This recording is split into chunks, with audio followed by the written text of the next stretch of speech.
네,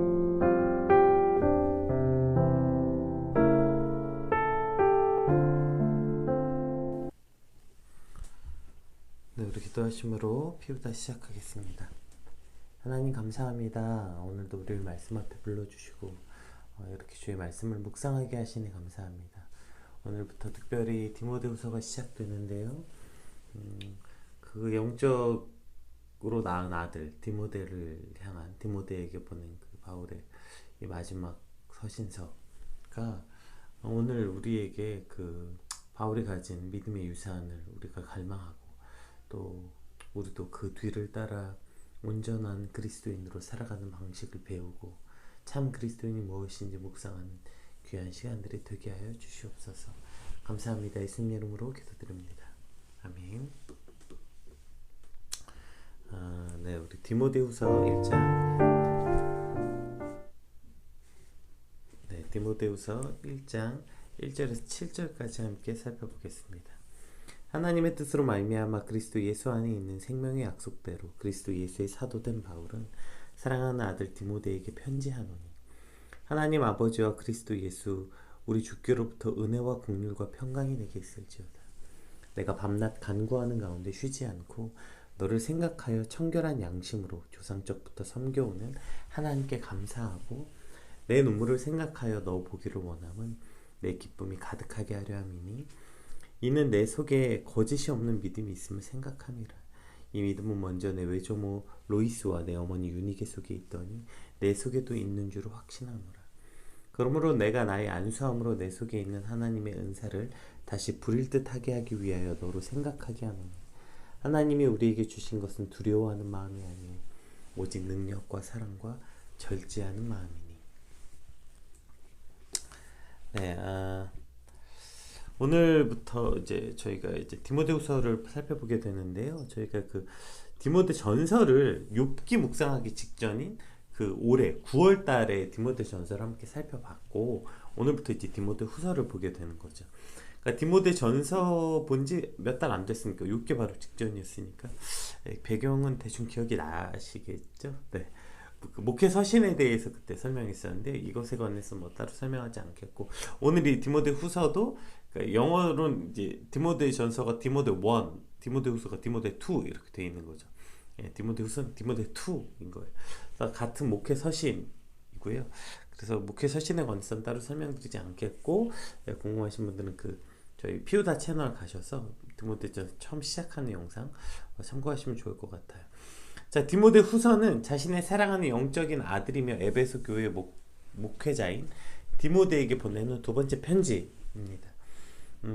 다른 서신서들과 마찬가지로 이제 첫 번째 성수신자 표기 축도로 이루어진 인사말 이후에 본론 그리고 이제 마지막 인사 결론부로 구성되어 있는 그 전형적인 서신서의 형식 그대로인데요.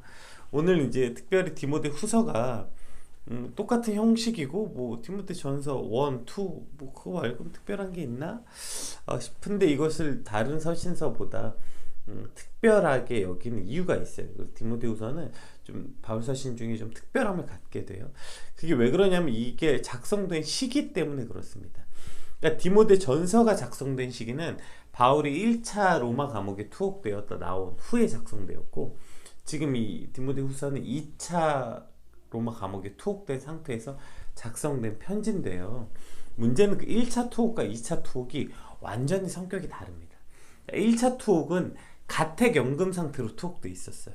그러니까 감옥에 갇힌 게 아니라 어떤 가택연금 상태로 비교적 환경도 좋고 사람들도 굉장히 자유롭게 드나드는 그렇게 해서 거기서 사람들에게 뭐 가르치기도 좀 자유롭고 어떤 요런 환경 속에서 그러니까 환경이 그렇게 나쁘지 않은 상태에서 처음에 투옥이 되었던 거죠.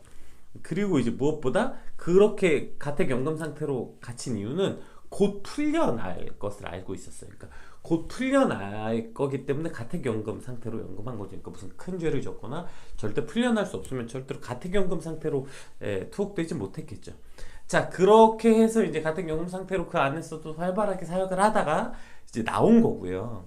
문제는 지금 이 2차 투옥은 감옥에 투옥된 거예요. 일반 죄수와 마찬가지로 사슬에 묶여 있었으며 추운 지하 감옥에 갇혀서 점점 쇠약해져 가고 있는 상태에서 기록되어 있는 거예요. 게다가 또 바울 곁에 있던 사람들, 1차 투옥 때는 바울 곁에 굉장히 많은 사람들이 있었거든요.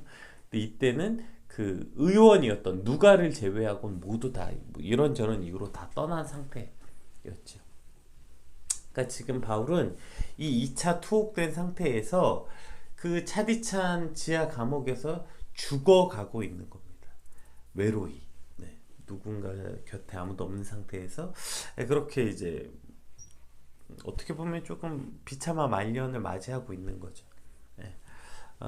따라서 디모데후서는 이러한 바울의 유언적 메시지의 성격을 띠고 있어요. 근데 여러분 우리가 잊지 말아야 되는 게 제가 이 환경을 설명한 이유가 있어요. 그러니까 지금 왜 욥기에 연결돼서 이게 나왔나 생각했더니 이런 어떤 그 뭔가 비참한 말년의 느낌, 이때 기록된 그 서신서라는 게 욥기하고 또 어떤 일맥상통하는 부분이 있어서 디모데후서를 보는 게 아닌가 싶어요, 제 생각에. 자, 그런데 잊지 말아야 될 건 이건 환경이 이런 거고요. 그러면 이 서신서에 그러면 바울이 내가 진짜 말년은 좀 비참하게 죽어간다 이런 뉘앙스냐? 전혀 그렇지 않습니다. 그래서 이것이 더 의미 있는 것 같아요. 바울의 환경은 그렇게 주변 사람도 다, 물론 이제 주변 사람도 다 떠나서 외롭고 그래서 그 영적인 아들 디모데를 향한 어떤 기대와 갈망이 포함되어 있습니다, 당연히. 그런데 그렇다고 해서 바울이 그래서 힘들다, 비참하다, 내 말년이, 전혀 이런 내용 아닙니다. 그렇게 그가 외롭고 추운 감옥에서, 차디찬 감옥에서 죽어가고 있지만 바울은 조금도 그의 믿음에 변함이 없고 오히려 더 깊은 바울의 영적인 그 각성, 그리고 오히려 더 그래서 그 남은 이들을 향한 그 어떤 모세가 그 신명기에서 그 이제 자기가 죽음을 앞두고 가나안에 보내야 하는 그 이스라엘 향해 마지막 그 설교한 것 같이 지금 그러한 마음으로 디모데에게 편지하고 있다는 것. 우리가 이것을 생각하고 이제 이 말씀을 보면 훨씬 더 깊이 와 닿게 되는 어떤 것들이 있는 것 같아요. 복음을 전하다가 감옥의 죽음을 맞이하는 바울의 그 마지막 유언적 메시지, 이것을 통해서 우리가 더 깊은 신앙의 통찰, 그 믿음의 유산을 우리가 갈망할 수 있게 되는 시간이 될 것입니다. 우리 1절 한번 같이 읽어볼게요. 하나님의 뜻으로 말미암아 그리스도 예수 안에 있는 생명의 약속대로 그리스도 예수의 사도된 바울은, 자, 이게 이제 기존의 서신서에 그 아주 자주 등장하던 기본적 바울의 인사죠, 인사. 그러니까 바울 서신서 볼 때 제가 자주 이야기했던 건데요. 왜 늘 바울 서신 할 때 이제 바울이 늘 자신이 누구다를 설명할 때, 나 바울이다라고 설명할 때 그리스도 예수의 사도된 바울, 하나님의 종 바울 이렇게 계속 표기하는 이유가, 당시에 이제 거짓 교사나 영지주의자들이 이제 바울을 주구장창 공격했던 게 바울의 정통성이었어요. 메시지를 흐르게 하려면 메신저를 공격하라. 네, 이것이 가장 고전적이지만 효과적이죠. 예나 지금이나. 네. 그래서 바울을 공격했는데 바울이 왜 사도냐? 아니 바울이 뭐 예수님 제자냐? 예수님 만난 적이나 있어? 아니 근데 왜 지가 예수님의 사도래? 예수님의 사도는 12명인데 근데 왜 자기가 사도야? 바울이 뭐 예수님 알기나 해? 이런 식으로 바울의 정통성을 공격했고, 게다가 너 그 예수님 시대 때 그 예수님 그렇게 하고 나서 오히려 예수님 제자들 핍박하고 예수 믿는 사람들 잡아 죽이던 사람 아니냐, 이런 식으로 바울을 공격했어요. 그래서 바울이 자신의 메시지, 이제 보통 바울 서신서들은 그 당시에 이제 바울이 그곳에 교회를 세우고 떠나와서 몸은 떠나 있기에 서신서를 보낸 거 아닙니까?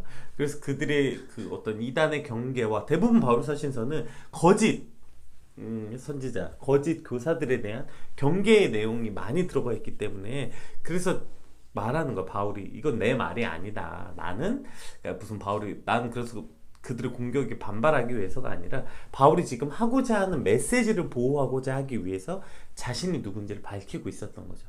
이건 그냥 내가 한 말이 아니다. 내가 아니다. 이것은 내가 예수님께로 배운, 예수님께로부터 받은 메시지다. 내가 하나님께로부터 받은 메시지다. 이것을 정통성을 말하려고 했던 거죠. 자, 어쨌든 그래서 오늘도 똑같이 바울이 말합니다. 늘 바울 서신서에 나왔던 것처럼 나는 그리스도의 종이다. 하나님의 특별한 부르심을 받아 그리스도의 사도가 되었다. 또 똑같이 말을 하는데, 그런데 오늘 본문에 이 똑같이 말했던 이 바울이 스스로를 소개하는 게 왜 조금 다르게 느껴질까요? 아까 설명했던 것처럼 지금 바울이 갇혀있는 이 2차 투옥 시기는 최악의 폭군이라고 세계사에서도 기록되어 있는 그 악명이 자자한 네로 황제 때였어요. 그러니까 로마시 대화재로 인해서 기독교인들에 대한 박해가 뭐 그때 이제 뭐 어마어마하고 전역으로 퍼지고 있었어요. 잡히면 다 죽이는. 그래서 이제 그 유다서 저희가 그 뭐죠 다니엘서 이제 살펴보면 이제 앞으로 일어날 그 예언 폭군에 대한 3대 3명 등장하잖아요. 예, 그 중에 맨 마지막에 등장하는 그 로마 네로. 예. 요 어쨌든 그 적그리스도로 예표되기도 했고 어쨌든 그래서 어마어마한 그 박해가 있었던 겁니다. 그리스도인들 향해서. 그리고 그것 때문에 지금 바울도 투옥되어 있는 거잖아요. 그러니까 자신이 그리스도의 종이기 때문에 투옥되어 있는 상황이라고요. 내가 지금 그리스도의 사도기 때문에 지금 감옥에 잡혀서 죽어가고 있는데 그런데 그 첫 번째 자신을 소개할 때 뭐라고 얘기하고 있어요? 예, 나는 그리스도 예수 안에 있는 생명의 약속대로 그리스도 예수의 사도된 바울이다. 예수의 제자 종된 바울이다. 이렇게 말하고 있는 거예요. 너희가 아무리 나를 죽이려고 감옥에서 내가 겉으로는 지금 그렇게 쓸쓸히 비참한 여기서 죽어가고 있는 것 같지만 그러나 나는 예수 그리스도 안에 있는 영원한 생명의 약속을 받은 나는 그리스도의 종 바울이다. 이 자신의 아이덴티티를 명확하게 지키고 오히려 더 당당하고 흔들림 없고 자신 있게 소개하는 거죠. 원어를 살펴보면 오히려 다른 서신서보다 훨씬 더 자신의 그리스도의 사도임을 강조하는 어투로 이 문법을 만들었어요. 오히려 더더욱 내가 여기서 그리스도 이름 때문에 이렇게 내가 결국에 이런 죽음을 맞이하는구나. 전혀 이게 아니라 오히려 훨씬 더 강조하고 있는 것입니다. 나는 이렇게 투옥돼서 죽어가고 있지만 나는 여기서 이렇게 투옥돼서 생명이 언제 끝날지 모르는 상황이지만 그러나 나는 그리스도의 종이다. 이것을 더욱더 당당하고 자랑스럽게 말하고 있고 이제 이러한 바울의 신앙과 그 뉘앙스는 뒤로 가면서 더 구체화됩니다. 우리 2절 3절 한번 살펴볼까요? 사랑하는 아들 디모데에게 편지하노니 하나님 아버지와 그리스도 예수 우리 주께로부터 은혜와 긍휼과 평강이 내게 있을지어다. 내가 밤낮 간구하는 가운데 쉬지 않고 너를 생각하여 청결한 양심으로 조상적부터 섬겨온 하나님께 감사하고. 자, 이렇게 시작합니다. 이제 그 디모데, 그러니까 첫 번째 수신자, 발신자, 이제 자기 종 사도라고 소개하고, 자, 수신자를 누구로 소개하냐면 사랑하는 아들 디모데라는 거예요. 그에게 하나님의 그리스도의 주께로부터 은혜와 긍휼과 평강이 내게 있으면 좋겠다. 그래서 이제 그 사랑하는 아들을 축복하는 내용. 그러니까 지금 바울과 디모데의 관계가 얼마나 특별한지에 관해서 우리가 알 수 있는 거죠. 그리고 이제 그 특별한 관계인 디모데에게 설명하고 있는데 자신에 대해서 오늘 우리가 이거 유언적 성향이라고 말했잖아요. 우리가 그 유언적 성향이라는 걸 말할 때 우리가 믿음의 조상 혹은 가족들, 우리 부모님이든 할머니든 할아버지든 그렇게 믿음으로 우리를 이끌어 주셨던 혹시 분들이 계신다면 그분들 죽음 앞에서 우리가 무엇을 늘 묵상합니까? 그분이 물려주셨던 믿음의 유산에 관해서 많이 묵상하는 거 아니에요? 오늘 특별히 바울이 어떤 믿음을 가졌는가, 그 바울의 믿음에 대해서 우리가 그것을 유산으로 물려받는 거 조금 이게 유언적 성향의 메시지니까 거기에 집중해서 조금 살펴보면 좋을 것 같아요. 보세요. 지금 바울이 그 사랑하는 아들 디모데, 그가 영적으로 낳은 유일한 아들 디모데를 축복하고 사랑하는 방법이 뭐냐면 뭐라고 설명하고 있냐면 3절에서 내가 밤낮 간구하는 가운데 쉬지 않고 너를 생각한다. 내가 기도 가운데 너를 빠뜨리지 않는다. 내가 기도 가운데 내가 밤낮 기도하고 있는데 기도 가운데 너를 위해서 기도하고 있다. 쉬지 않고 너를 생각한다. 이 말은 내가 게으르지 않고 부지런하게 규칙적으로 매일매일 기도한다. 마치 그 선지자 다니엘이 그랬던 것처럼 그렇게 내가 기도하는 가운데서도 사랑하는 아들 그를 위해서 중보하고 있다. 너를 위해서 기도하고 있다. 이렇게 말하고 있는 거죠. 이것이 바울이 디모데를 특별히 여기고 사랑하는 방법이라는 것입니다. 어떤 그 CF 카피라이터 카피 문구 중에 이런 거 있었던 것 같아요. 사랑하면 땡땡하세요. 이런 거. 예. 오늘 바울은 그걸 이렇게 말하고 있는 거 아닐까요? 사랑하면 기도하세요. 이것은 사랑은 여러분 무슨 말이 아니에요. 그래서 무슨 간쓸게 다 빼줄 것처럼 아무리 말하고 제가 저희 피켈럽의 리더십 훈련할 때 특별히 이제 기도반 리더들에게 이런 이야기 종종 하곤 합니다. 우리가 우리에게 속한 이들을 사랑한다고 말할 때, 어떡하니, 그래. 같이 마음 아파해주고, 막, 같이 울어주고, 물론 중요합니다. 근데 안타깝게도 인간의 감정이라는 건 진실을 확인하기가 참 쉽지 않아요.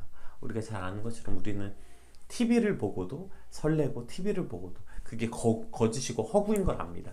TV 속에 있는 드라마요. 그거 극작가가 쓴 거짓, 허구인 것을 알매도 불구하고 우린 그 드라마를 보면서도 가슴 아파하고 드라마를 보면서도 설레하고 드라마를 보면서도 기뻐합니다. 그러니까 우리가 누군가를 향해서 그 사람 말에 같이 기뻐하고 마음을 나누고 눈물을 흘려주는 거 중요한데요. 근데 그것이 진짜인가? 사람의 감정은 사실 진짜인 걸 증명하기가 매우 쉽지 않다고 말씀드렸잖아요. 그 진짜이려면 우리가 그를 위해서 그렇게 정말 꾸준히 함께 기도하는가? 정말 당장 그 얘기를 들을 때는 막 너무 마음 아프고 어떡하냐 막 이래 놓고 정작 집에서 생각도 안 나고 기도하지 않는다면 우리가 그 사람 앞에서 했던 그 눈물, 어떡하냐 했던 위로가 얼마나 값싼 일인지를 기억할 수 있게 되는 거죠. 따라서 내가 누군가를 맞고 그 사람을 위해 사랑한다고 말하려면 그 사람을 위해서 기도하고 있는가, 이것에 대해서도 반드시 기억해야 돼요. 특별히 가정이 있으십니까? 뭐 그 부모님이든 형제든 혹은 뭐 아내든 남편이든 자식이든 우리가 당연히 가족을 사랑하지 않는 사람이 어디 있겠어요. 근데 그렇게 신념으로 갖는 사랑은 사랑이 아니고요. 그렇다면 사랑한다면 기도해야죠. 오늘 바울이 그 사랑하는 아들을 위해서 밤낮 간구하는 가운데 쉬지 않고 너를 생각해서 기도하고 있다 이렇게 말한 것처럼 오늘 여러분이 누군가를 사랑하는 방식이 이러한 기도하는 형식이 되길 소망합니다. 우리가 누군가를 정말 사랑한다면 제일 먼저 이걸 돌아봐야죠. 내가 그를 위해서 기도하고 있는가? 내가 정말 그냥 왜 그렇게 확신하는 거예요? 그를 사랑한다고. 내가 그를 사랑한다고 확신하려면 내가 그를 위해 밤낮 쉬지 않고 간구하고 있는가, 기도하고 있는가, 이것을 우리가 반드시 생각해 봐야 하는 지점인 것입니다. 사랑한다면 기도하는 저와 여러분 되시길 축복합니다. 또 지금 바울의 상황을 한번 보자고요. 바울이 지금 그 차디찬 감옥에서 죽어가고 있는 상황에서도 바울이 지금 하고 있는 일이 내가 밤낮 간구하고 있다 이렇게 돼 있어요. 나의 밤낮 간구하는 가운데 이것이 이제 바울이 그 안에서 그냥 밤이고 낮이고 기도하고 있다 이런 말인 거예요. 내가 거기서 지속적으로 끊임없이 바울은 그곳에서 기도하고 있다, 바울이 이렇게 말하고 있는 거죠. 이것이 사실 바울이 그곳에서 뭐 하는 사람인지를 알게 되는 것 같아요. 그러니까 그가 오히려 마치 감옥에 갇혀서 오케이 나는 시간이 있으니까 여기서 더 기도나 해야지, 그렇게 기도하고 있는. 여러분 사실 이게 쉽지 않지 않을까요? 그 말년에 그가 평생 복음을 전하다가 이제 차디찬 감옥에서 죽어가고 있는 자신, 그렇게 사람들도 하나둘 떠나고 자신 혼자 남아서 사실적인 신세한탄이나 혹은 과거를 돌아보면서 여러 가지 생각이나 할 게 참 많을 텐데 바울은 거기서 그냥 밤낮 기도하고 있다. 이것이 바울의 믿음이었다는 거예요. 더 놀라운 건 그렇게 밤낮 기도하면서 그의 사랑하는 아들을 위해서 기도했고, 그리고 그로 인해서 하나님께 감사하고 있다는 거예요. 바울이. 이것도 진짜 놀라운 일 아닙니까? 비록 그것이 이제 디모데를 생각함으로 디모데로부터 온 감사를 하더라도 바울이 지금 로마 감옥에 앉아서 죽음을 직면하고 있는데 그러한 암울한 상황 가운데서도 바울은 지금 기도하고 있고 사랑하는 아들에게 중보하고 있고 그리고 그것을 감사하고 있다는 거예요. 감사를 누구한테 합니까? 하나님께 하고 있는 거 아닙니까? 이것이 바울의 믿음과 신앙인 것을 우리가 한번 살펴볼 수 있는 것 같아요. 그가 어떤 환경이든지 마치 이렇게 정말 감옥에 갇혀서 투옥되는 상황에서도 그가 끊임없이 기도하고 감사하는 믿음을 가졌던 것. 그리고 사실 더 놀라운 건 바울이 그렇게 하라고 가르쳤잖아요. 많은 서신서에 쉬지 말고 기도하고 범사에 감사하라고 가르쳤잖아요. 바울이. 그것을 본인의 삶으로 살아내고 있다는 것이 더 놀라운 것 같습니다. 오늘 바울의 이러한 믿음의 유산들을 우리가 살펴볼 수 있는 것 같아요. 하나님, 나의 믿음도 그러길 소망합니다. 주님, 내게도 이와 같은 믿음을 주십시오. 어떤 환경에서도 기도하게 하시고 하나님의 감사가 끊이지 않는 것, 그리고 그렇게 특히 혹시 저같이 누군가 가르치는 사람이라면 내가 누가 그런 얘기 하더라고. 설교자가 자신이 한 설교의 10%만 삶으로 살아내도 매우 훌륭한 설교자다 말했는데, 이렇게 자신이 가르치고 전한 복음을 삶으로 살아내는 주님 귀한 믿음을 갖게 해 주십시오. 이렇게 같이 소망하는 아침이 되는 것 같습니다. 우리 4절 5절 한번 읽어볼게요. 네, 4절 5절. 네.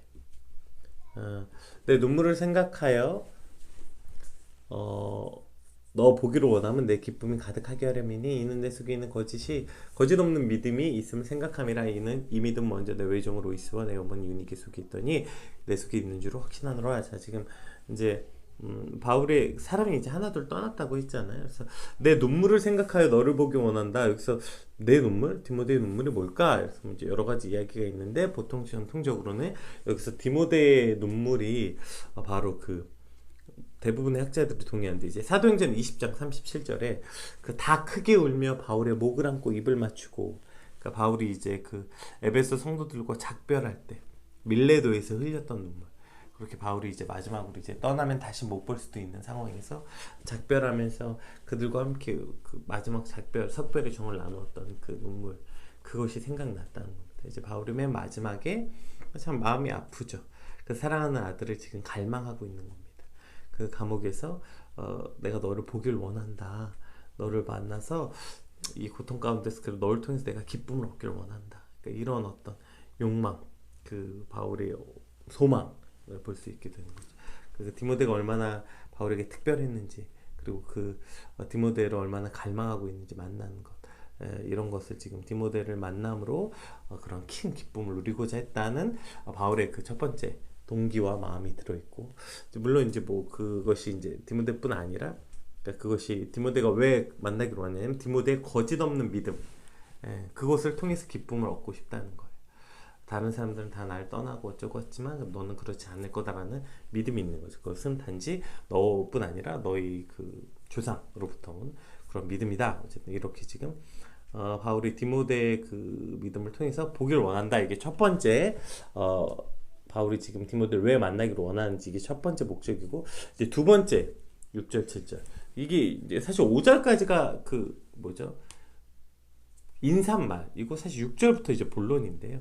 한번 볼게요. 그러므로 내가 나의 안수함으로, 그래서 그러므로 시작하죠. 내 속에 있는 하나님의 은사를 다시 부릴 듯하게 하기 위해 너를 생각하게 하노니 하나님이 우리에게 주신 것은 두려워하는 마음이 아니 오직 능력과 사랑과 절제하는 마음이다. 이렇게 말하고 있습니다. 그러니까 지금 이게 본론이에요. 그러니까 내가 그렇게, 그러니까 마치 인사한 거죠. 내가 널 보고 싶어. 내 사랑하는 아들 디모데야, 너의 그 신실한 믿음을 보고 싶어. 그러면 내가 기쁨이 있을 것 같아. 인사한 말이고. 자, 그리고 본론. 자, 그리고 내가 사실 이제 왜 너한테 편지 쓰냐면 이런 거죠. 그러므로 내가 왜 이렇게 말하냐면, 내가 너에게 안수한다. 이거 바울이 직접 안수한 건 아니에요. 이거 장로회에서 안수한 거죠. 그런데 이렇게 안수한 것처럼, 그러니까 내가 너를 위해서 그렇게 매일 기도하고 있고 너를 그렇게 생각하고 내가 널 만나서 그렇게 만나려고 하는 건 내 속에 있는 하나님의 은혜를 다시 부릴 듯하게 하기 위해서다. 지금 이렇게 말하고 있는 것입니다. 그러니까 네 속에 있는 부릴 듯 다시 하기 위해서 널 만나자고 하는데, 그러니까 여기서 다시 부릴 듯 하게 하기 위해서 하는 이유가 뭐예요? 그 다음 절에 나오죠. 왜 부릴 듯 하기를 원하냐면, 지금 디모데가 하나님이 우리에게 주신 건 두려워하는 마음이 아니오 오직 능력과 사랑과 절제다. 이것은 디모데의 마음에 지금 두려움이 있다. 이것을 알 수 있는 거죠. 뭐 여러 이유가 있고, 디모데가 이때 뭐 이제 왜 다시 두려워했는지에 대해서 뭐 여러 생각이, 근데 상상해 보면 당연한 것 같아. 디모데가 연소했잖아. 나이가 어렸고 그렇게 연소한 나이로서 목회자가 되었고, 그 다음에 그가 활동하던 시대의 거짓 교사들, 또 외적으로는 지금 그 기독교 로마 네로가 지금 거의 미쳐 날뛰고 있는 상황에서 당연히 축소되고 그 마음이 위축되고 두려워할 수밖에 없는 것이 당연하겠죠. 그러한 아들에게 지금 내가 널 만나게 하기 위한 건 하나님의 은사를 부릴 듯하게 하겠다. 그럼 여기서 은사가 뭔지는 별로 중요하지 않아요. 하나님이 주신 마음, 그것이 오늘 이거라는 거예요. 7절에서 말하는 그게 뭐예요?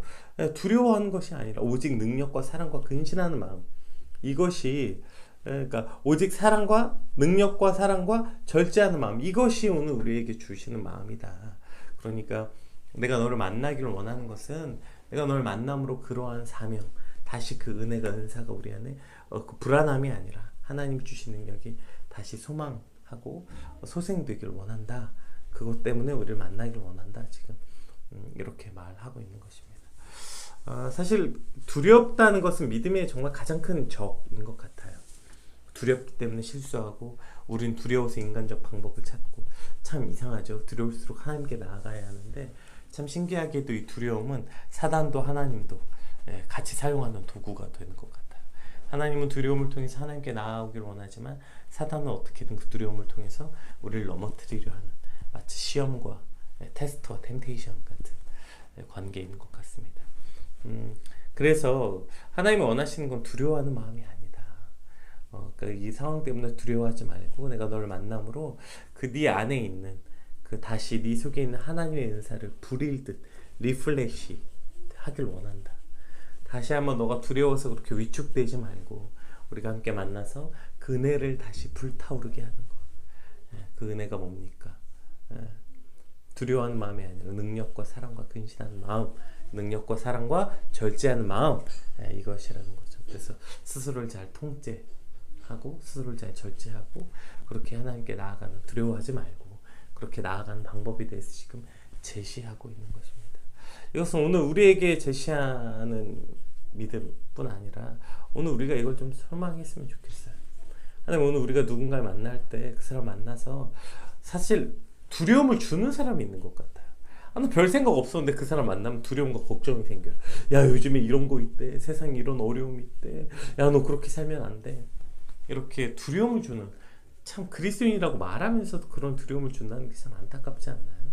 내가 그리스도인이라면 소망 없는 자에게 오히려 소망을 줄 수 있는 사람이어야 되는데 오히려 소망이 있던 사람의 그 소망마저 꺾어버리는, 야, 너 그렇게 살면 되겠냐? 야, 너 그렇게 살아서 미래가 있겠니?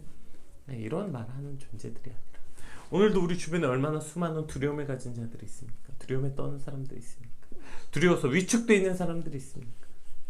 그들에게 가서 내가 오늘 너를 만나게 함은